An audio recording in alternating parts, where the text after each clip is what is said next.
KGRG Enumclaw, KGRG-FM HD2 Auburn. Legendary music. Are you not entertained? From the legendary scene. Are you not entertained? You're listening to Puget Rock. Is this not why you are here? On KGRG-1. All right, as promised, this is Homewreckr. Man was born. We're starting the interview in segments with music in between here for the next hour. Listen to it, love it, become one of it. Homewreckr. Here's your rock. I'm gonna live today. There's nothing you can say to me to make me waste my time, tied up in someone else's dreams. I've gotta break out, I can't make out if the things I need are just comprised of all the lies that they've been feeding me. I got no time to be defined if my life is not mine. I'm gonna cut that line and fall, 'cause man was born to die.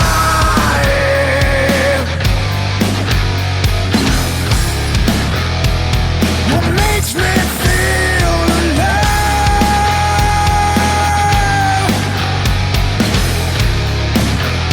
is that man was born to die.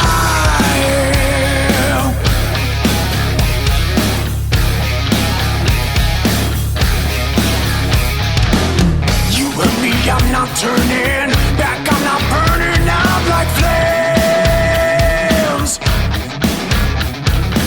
Step back or step aside, I'll only fight if I'm content. I'm only living for fulfilling my own prophecies, and if I break them, then I'll take them down in flames with me. I'll cut my ties, not compromise this life that should be mine.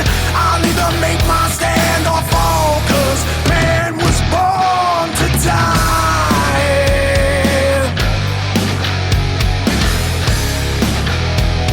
What makes me feel alive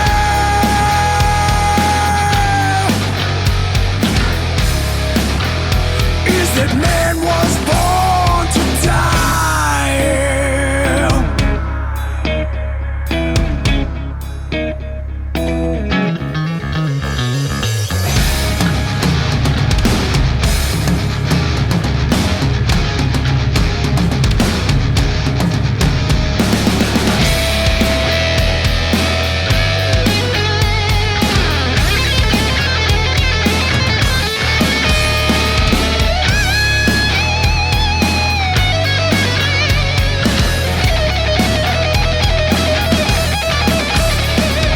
No more hiding, keep on fighting, 'cause we're all dying, and man was born to die.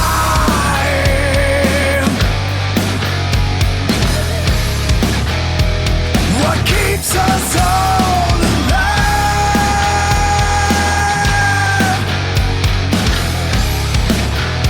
is that man was born to die.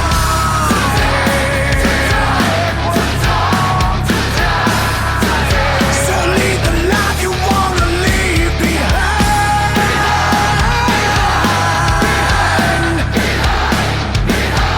because man was born.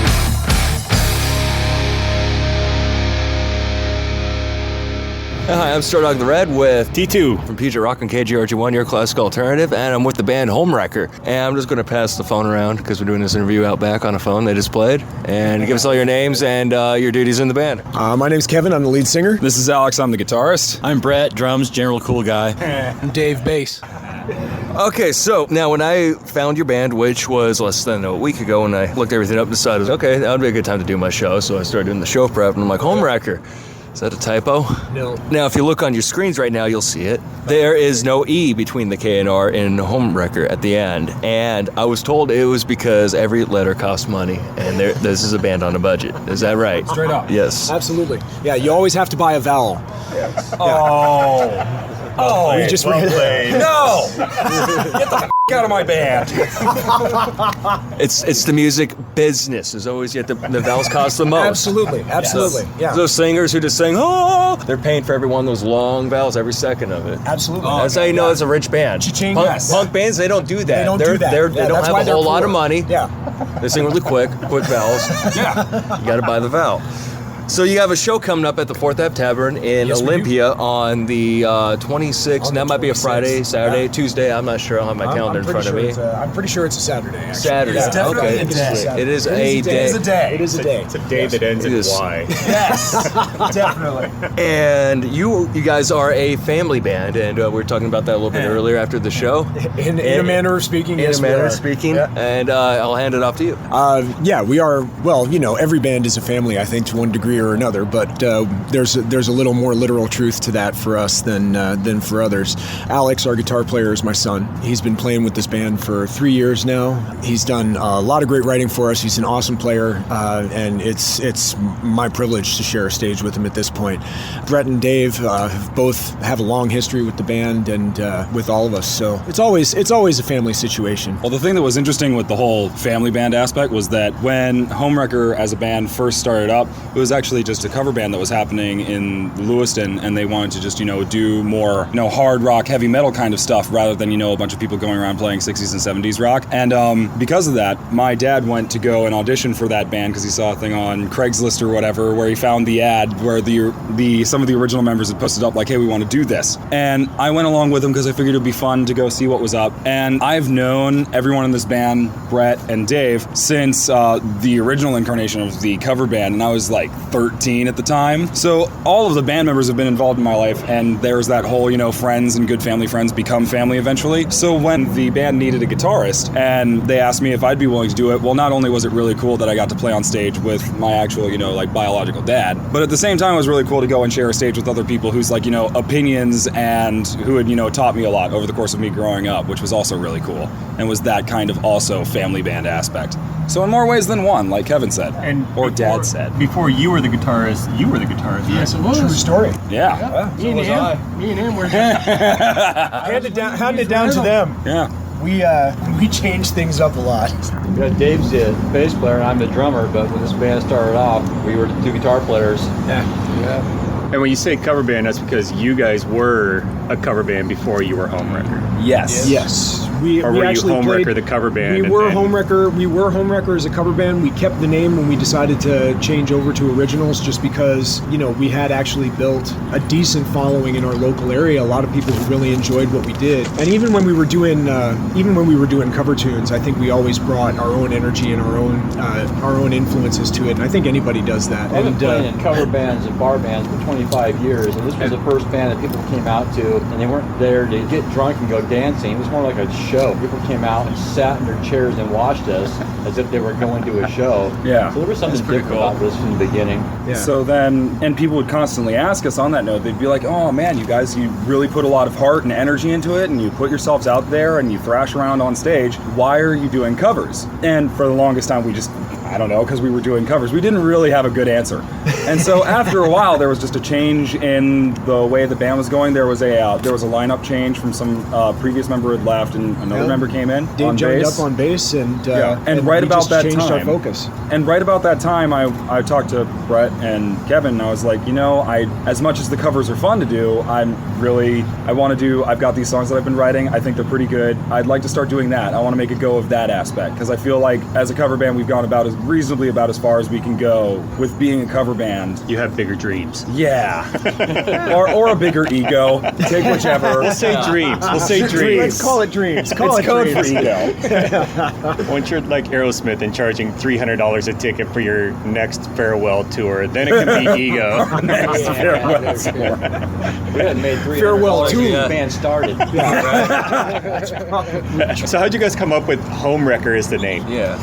Which one of you has that story? Well, Or multiple of you have that story. I was sitting around with the first drummer, and we're going over different names that would be cool for a band. And there's so many names that just are not fun and cool. And he just kind of made a joke. It's like, the whole thing's been a Homewreckr. I'm like, that's it. I mean, you're absolutely right. It's got some It's also just kind of catchy and yep. We always like to joke about it that I think they were both saying that they'd lost relationships to music before. I met my ex-wife at a show and basically divorced her over a different one. So. Yeah, so well, that's the same thing for me. I actually had a girlfriend before they asked me if I'd be willing to join the band. I was like, yeah, sure, but because there was a lot of material and they were like, okay, here are these songs, learn them in this many weeks, go do that. And I disappeared in my bedroom for that amount of time and then just came out knowing the material. We were playing every weekend. We were traveling a bunch, and because of that, I didn't get to see her that often. And she got really, really annoyed with me, and eventually we broke up because of the fact that, she was like, okay, you got to choose. It's me or the band. I was like, okay, you, my girlfriend that I've been with for 3 years, or the band that represents a step in the dream that I've been pursuing since I was 12. She said, get wrecked. The fact is, Alex dodged a bullet with that chick anyway. Yeah. Okay. That's another story for a different day. That's another story. But I feel like everyone, particularly who's involved in music, can appreciate that sentiment. It's like there's a lot of giving involved with it, and it's totally worth it. But I think that's not just in music. Anybody that actually truly wants to follow whatever their dream is, fully understand. Be it sports, be it music, be it art, be it whatever. When they dedicate their life towards something, it can be hard to. So the idea on Homewreckr is not so much the idea of the stereotypical concept of a girl who is a homewrecker, more the aspect that like pursuing your passions and like the band is a homewrecker in and of itself in that way. Right. And that's the bit on that one, which is I enjoy that. And that to makes get me smile. wrecked is to follow your dreams. And to get wrecked is to follow your dreams. That's your slogan, man. Yep. Yeah, I like it. It's the next T-shirt. Yeah. The next T-shirt. Get wrecked, follow your dreams. Yes. And you can have that in either order. It just works. Follow your dreams, get wrecked. It's all good. So, March on birthday, 2-day marathon. So March was when you guys were in the studio recording, and a birdie told me that it was your birthday when that happened. It was. Okay. Yeah. Everyone was talking about it. They're like, man, you're turning 20? Big deal. What are you going to do for your 20th birthday? I was like, I'm going to go sit in a room and play guitar for 5 hours straight and do that. And that 5 hours turned into probably closer to 13 hours, I was told, each day. Because it was like 23 hours over 2 days or something. It was a marathon. We went into Amplified Wax Studios in Spokane with Jimmy Hill, who's the engineer and the owner of Amplified Wax, and he's a really great guy. Got into engineering from recording his own band in his basement. Eventually moved to a more proper studio. He's actually moving to an even larger studio now in downtown Spokane. Great guy to work with. And when we first talked to him, we had these songs that we wanted to record and felt that they were really good, and we wanted to do a really good job with them. And we'd heard his work with other bands. A band that played today, actually, Beyond Today, recorded their first EP, and I really liked the sound of it. So when I spoke to him, I said, here we are. This is what our budget is. How much can we realistically get done? And I know we've got 5, maybe 6 songs that we might be able to do. And he said, realistically, 2 songs in a day's worth of recording is really ambitious. And I was like, well, I'll tell you what, let's just book the weekend and see what we get. The thing that really set this whole thing off, because if you look at the track list right here, you'll see that there are 5 different titles on that album. We went in intending to do 4 on that EP. There are 8 tracks, but there's some alternate versions and some extended mixes in there. That we put on. So 2 radio edits and one extended mix. I appreciate the radio edits. Yes, everybody appreciates the radio edits. That way you don't have to slide down a fader when we curse. I went in and edited like you before I aired it, and there was one that I caught. Just one. There is one. I got it. There is one. There is one. Don't worry, that's the thing that was great, is there were only 2 things, on a side note, there were only 2 things that actually made that whole EP worth the warning sticker. And the wonderful parental advisory sticker that everybody knows and loves. That backfired. That tells kids, I remember that telling kids, that's the album we want. That's the one we want. That's the one. Whenever there's a video game that's labeled mature, you want that one. I want that one. But there are only 2 things in there that make it worth that. There is the curse word that you found there, and then also Kevin, when he was redoing the lyrics for the song Too Hot, made like the dirtiest lyric that I have heard, outside of a Prince song anyway. You must not have listened to much 80s rap. No, I must not have. Live Crew and stuff like that. So that was the fun bit enjoy there. it. Thank you very much. But the thing that was cool is that with the marathon marathon on that. Again, to Jimmy's credit over there, he was really willing to go the extra mile on that, because we went in, he was like, okay, we got these blocks of time. And we went in, and Brett really set the pace. He was like, okay, play the drums, and he came in and he just tore through them. Like a take or two on the drum parts, and they were, if they weren't flawless the first time through, they were the second time through. Yeah. And then right after he was done with the 4 songs, we were like, okay, well, there's this other 5th song that we were thinking we might be able to have time to do. And I talked to Jimmy about it. I was like, there's a 5th song we had an idea for.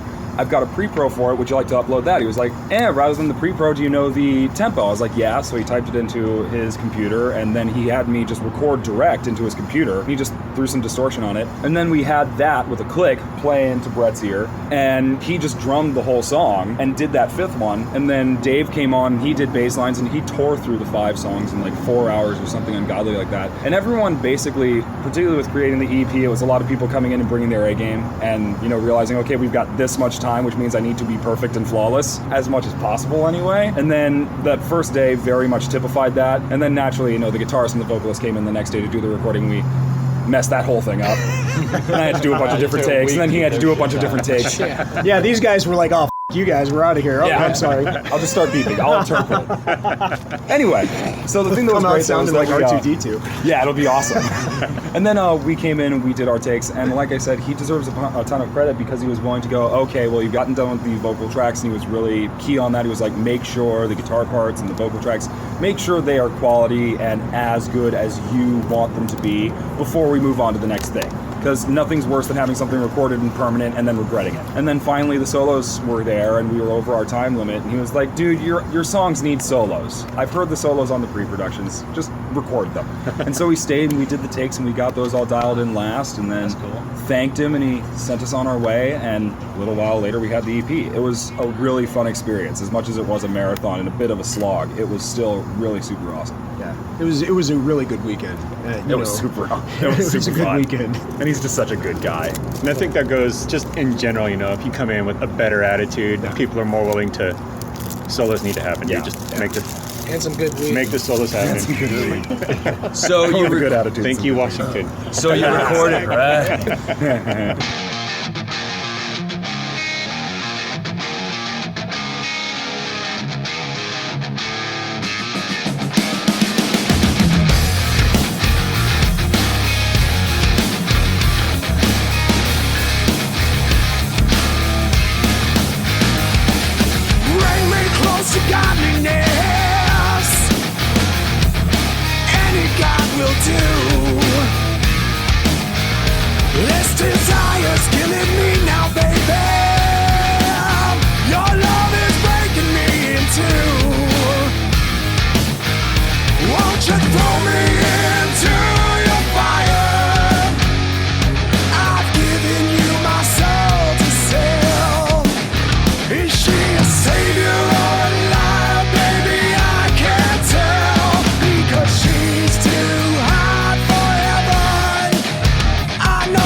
She's too hot for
Too Hot by Homewreckr. We're going to continue the interview with them that we recorded on the Saturday the 5th outside the Shower Center in Kent after Rockathon 2015. I want to tell you, though, that this interview, along with the whole show, will be podcasted later tonight, and you'll be able to catch the full uncut version of the interview too later tonight or sometime early tomorrow morning. I get around to it. An extended interview, more jokes, more laughs, more things that couldn't make it to the air due to time restrictions. Check it out.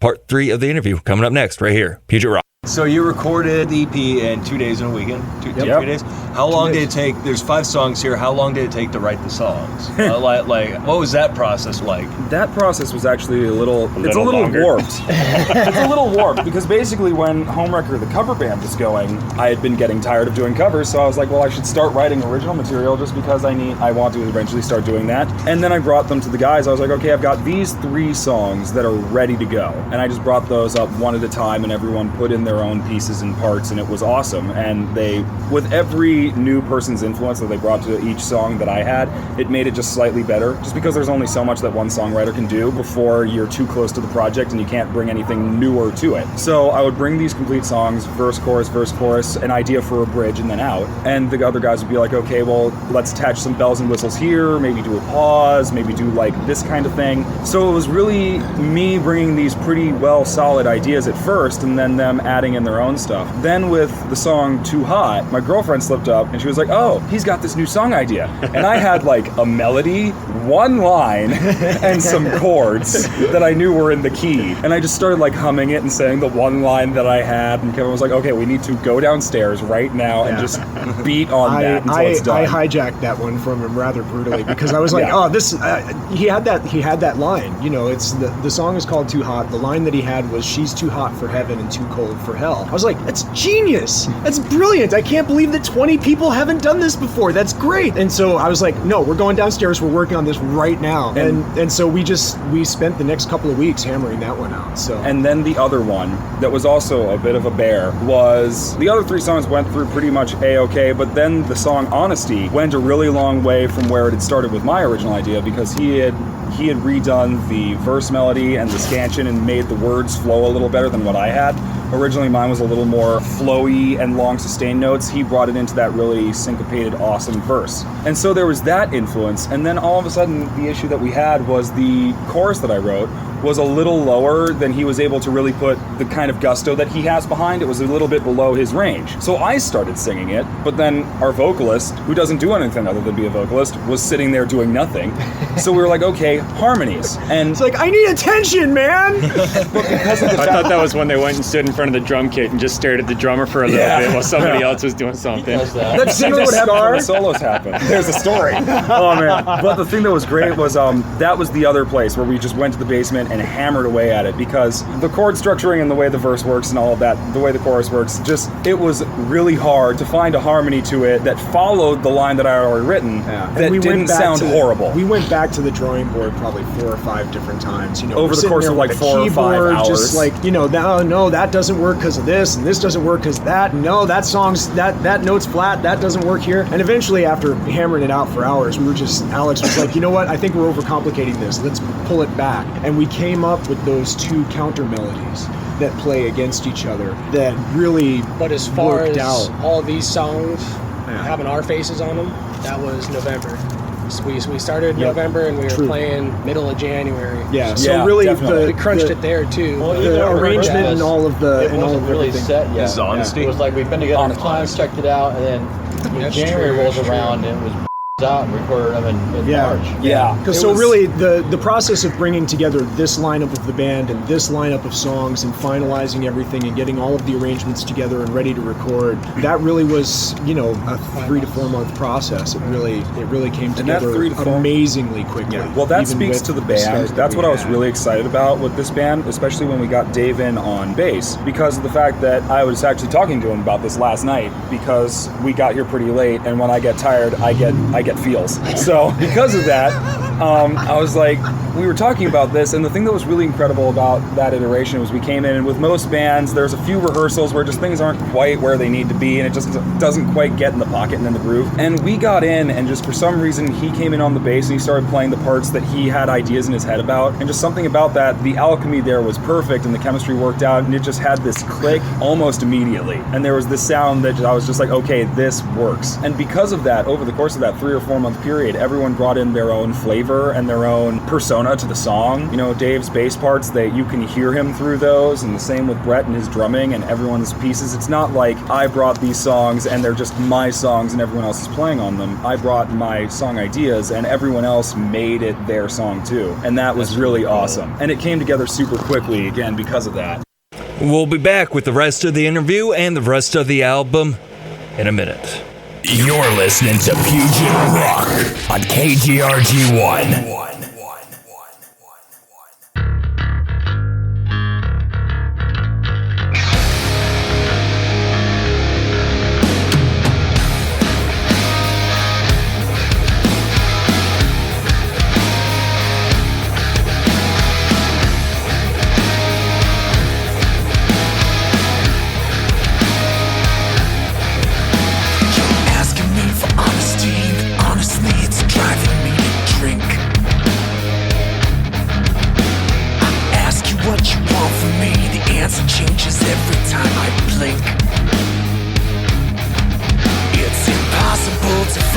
Just where to draw the line between the things I feel and what I think. Truth ain't gonna set you free. Let it be you standing on the brink.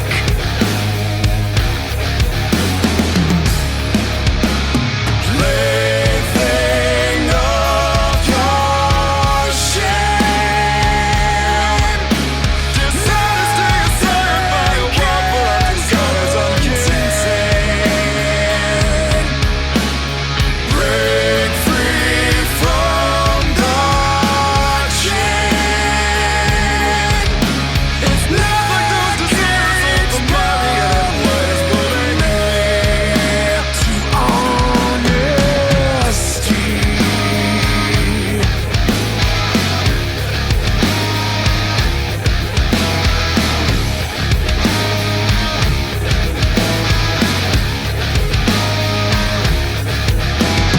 In the heart or in the head, we're either dead or barely half awake. This bubble that we're living in is getting thin, and soon it's gotta break. Believing you're a lie, you happily supply the fuel that's gonna burn you at the stake. You think you're fooling anyone, buddy, that'll be your last mistake. Plaything of your shame. Decided to stay aside by your proper colors of insane. Break free from the chain.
actually one that was awesome because I've been playing in the band. I'm 20, obviously, and I've been playing in the band for 3. It's not that obvious. I said I was 20. It's Yeah, obvious. you had said it before. That's I was 17 when I joined the band, and one of the first shows we played, I actually met my current girlfriend, and I didn't look it because I tried really, really hard to look older than I was because, you know, of course, when you're in Washington, it's actually illegal to play in a bar if you're not 18.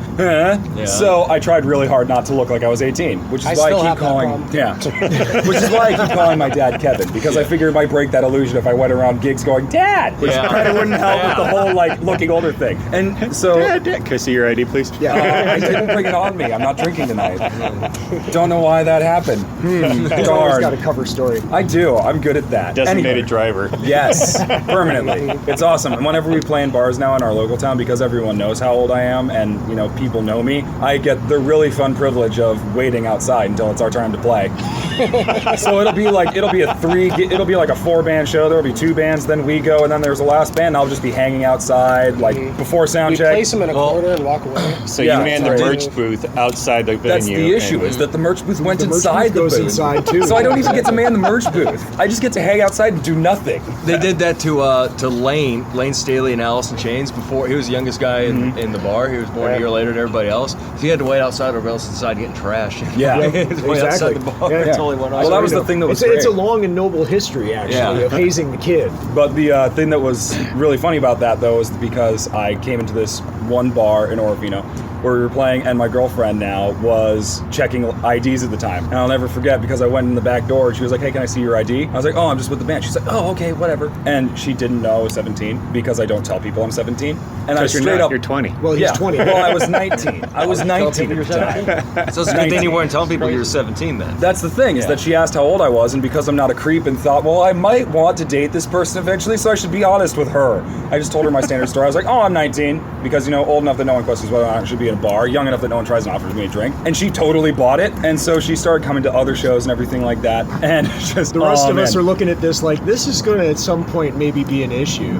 Yeah. But he's like, no, it's cool. It's all fine. We're just friends. So she's 22 and I'm 17, and that was fun. That was a really fun obstacle. Yeah, it was fun. You know, we knew we had a good time trying to come up with fun stories that would explain, why we look so similar. Why we look similar and why we have the same last name. That wouldn't be like, well, he's my kid. That might, again, can I see your ID? Saying, it was the same milkman. No, the best one that we came up with actually was, well, you see, my grandfather, when he was like about 75, married this like 25-year-old chick, and it was a huge family scandal. But anyway, Alex was the result, and I call him my baby uncle. So that was a really good one. So that was our best. Who's your baby uncle? Yeah. So yeah. As much as it is a family band, I still really enjoy it because, I mean, how often do you get to be like, oh yeah, I'm in this band Homewreckr, we do, like rock and hard rock stuff, it's really nifty, and then people will listen to this stuff. And they'll be like, oh, that's really cool. Who's the vocalist? Like, I noticed the same last name. Is he your brother? Nah, that's my dad. How often do you get to say that? Well, we were talking about that earlier today, too, from the bands that were outside in the front. There's some older people that were playing, and we're like, it'd be kind of cool to have the grandpa that's still in a rock band and doing cool stuff like that. But the grandma that is still dressing like a groupie, she didn't quite make not quite as cool. Do that, man. Well, some people. Yeah, no. I want to know. Yeah. This song is called Holding Hands. Still by Homewreckr. Got more interview next. And then after the interview, we'll be doing a Throwback Thursday. And then, as always, the Future Rock concert calendar. You turn your face away from the bruised and the battered, and then you turn to pray, as if words are what matter. But when we speak alone, there is no one to hear us. Our silences condone the actions of the ones holding hands with the devil, while we argue with the angels over what's wrong and what's right. Pay the price of freedom, it's the opportunity to defend it from the anger.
when you do turn 21, and now you can drink in a bar, you just played a show. But he has to stay out of the bar until midnight. Until midnight. Until midnight.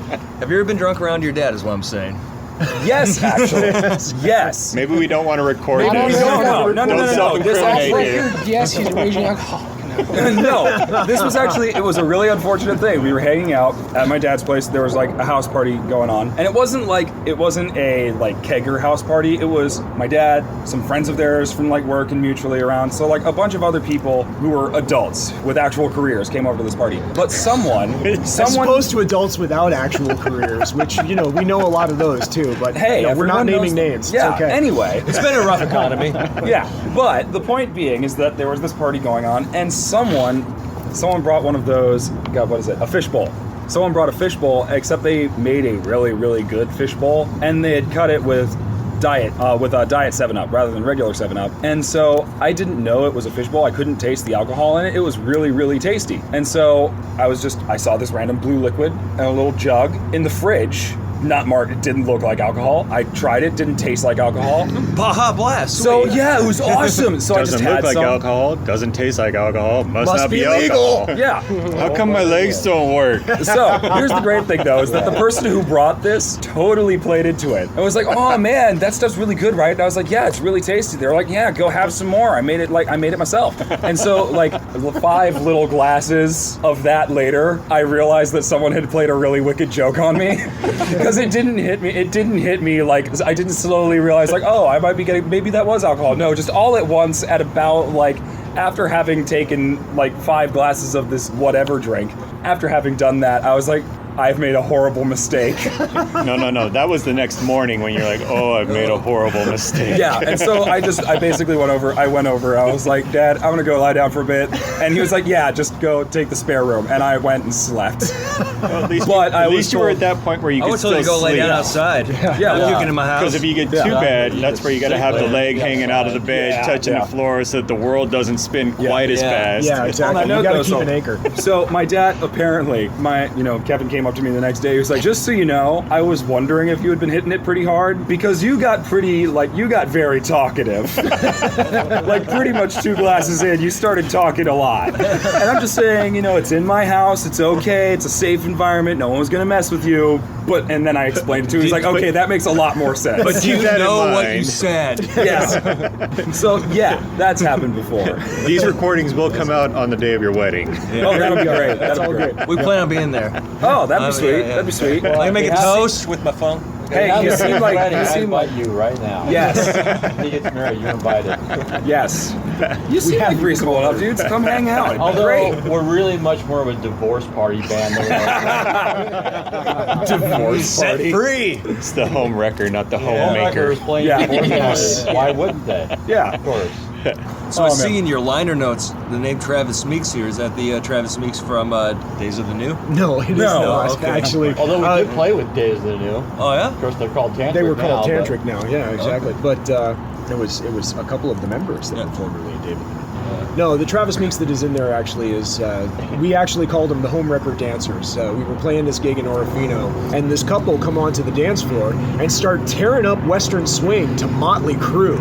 And it was the coolest thing I ever saw in my life, because they were good dancers too. And even past and they were just ripping it.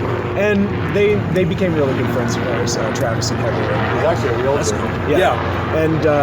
And so they're in our thank yous to all the various folks who've been supporting us and helping us out along the way. That was actually awesome. one thing. That was one thing that was very important about the EP for us anyway, because like I said, there were a bunch of people who were like, "Why are you doing covers? Why don't you do originals?" So when we did this, there were a lot of people who were part of that original fan base and people who supported us, who had been waiting for this to happen.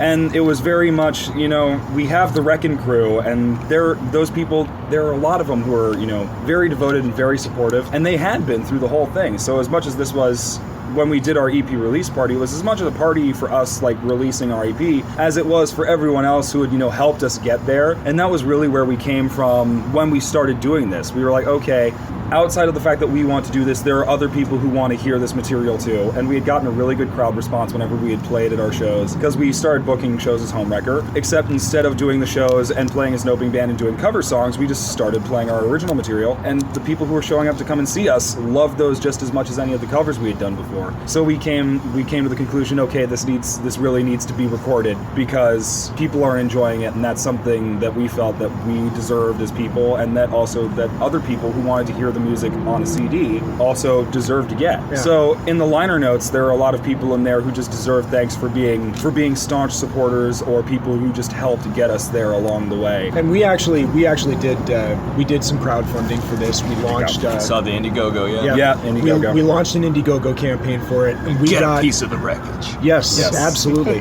And it was fabulously successful. I mean, all of those people who had been, following us for years and who, as Alex had said, had sort of been waiting for this to happen, they really turned out and they supported us in a really dramatic way. I mean, we set out trying to raise $5,000. We wound up raising $6,000. So we busted our goal by 20%. And that was really people just reaching out and wanting to be a part of this with us, because we've always felt like our fan base was, as it comes full circle. We talk about the family band, we think about our fans as our family as well. These people have been at our shows for years, and they've always been really supportive for us, even down to helping to contribute money to make this possible. And the money that we raised went to some of the fantastic art that got put in there. We were able to work with illustrators from the comics industry, and the guy who did our cover art is actually a storyboard artist who works for Hollywood films. The guy is Kevy Metal. He's phenomenal. Kevy Metal? Kevy Metal, yeah. Kevy Metal. And you can find him on Facebook. He's really cool. And that whole, the way that everything came together was so much a group effort, and everyone working together, just like the songs coming together were a collective effort of everybody in the band. This album was a collective effort of everybody in the band and our fans and our management and the studio, and we feel like we've created a bit of a community around this, and we want to extend that community. We want to bring that out to other places and keep building on it, because it's been great for us. Exactly. Mm-hmm. It's been great for us, and it's been so much fun, and we want to keep growing that and sharing it. So how did you guys get involved with the Rockathon? What was the process for that? That one was actually when we were playing one of our shows in Lewiston. The promoter who put this on had actually brought Jody Gingerella. He had actually brought some bands down. We were one of the opening bands there. He's a really great guy. And after that gig, he enjoyed what we did, and he had contacted us. There was going to be a thing going on in Lewiston. It was the Rock the Valley Music Fest, and Sin Circus was also part of that show. And we played there, and with then after Quiet Riot and Great White. It was really awesome. Cool. And it was Tracy Guns of LA Guns, Rudy Sarzo playing bass. I mean, that was actually a truly, truly phenomenal show. Yeah, and so it was really great. And so through that, heard us again. Then shortly thereafter, Liz got hit up, and he was like, "Hey, there's this show going on. Would you like to be on? It would be an early spot." And we were like, "Yeah, totally. We've been meaning to get out toward the coast side anyway." So that's how we got out here. That's how we got out here. Awesome. Yeah, that's cool. So how could prospective fans find your music? What are all the ways they can either get it online or get it in the physical form with this CD with the awesome cover art and the liner notes? Absolutely. Which is what matters. It is what matters. We love getting those. Those we mostly sell at shows. You can purchase them through CD Baby, which is our primary outlet. So you can find us at CD Baby. That's Homewreckr with no Homewreckr with no last E. That's right, because those cost money. Yeah. And so if you look us up on CD Baby, you can find us there. We do have samples of our music also available on Reverb Nation, and I think that's where you guys actually wound up finding us originally. And then also Spotify has Homewreckr as well. Yep. You guys have a Facebook or a Twitter or anything? Oh, we do have a Facebook. On Facebook, you can find us under Homewreckr. Again, just Homewreckr without the last E. Yeah. And Bandcamp too. Yes, and Bandcamp. And all of that can be found on homewreckr.com.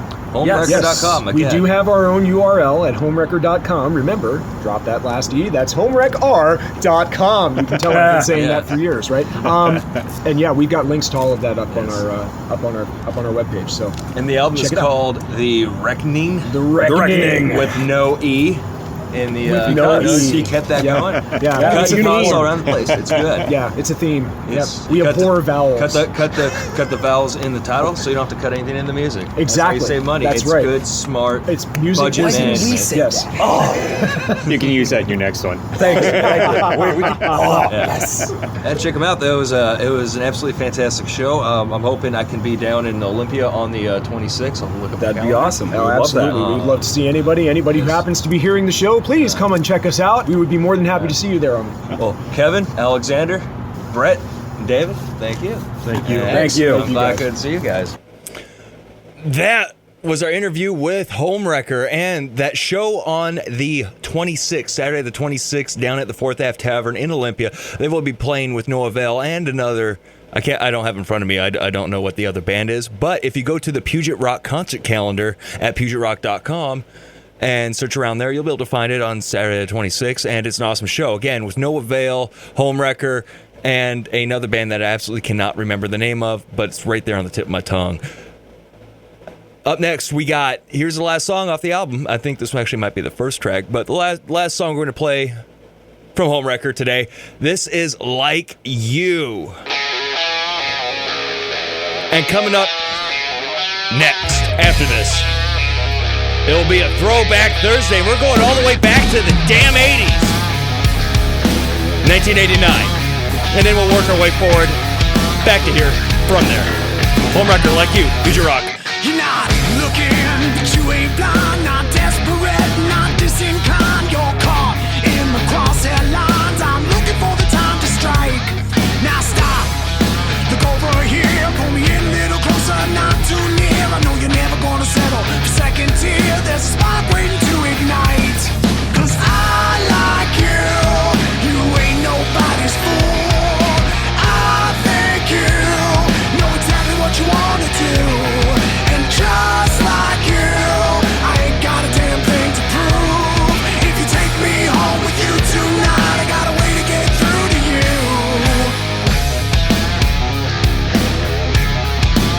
Come on, take me home tonight. You got everything a body needs, the looks, the attitude, and the expertise. You got a gift, come on now, share it with me. Let's make each other's life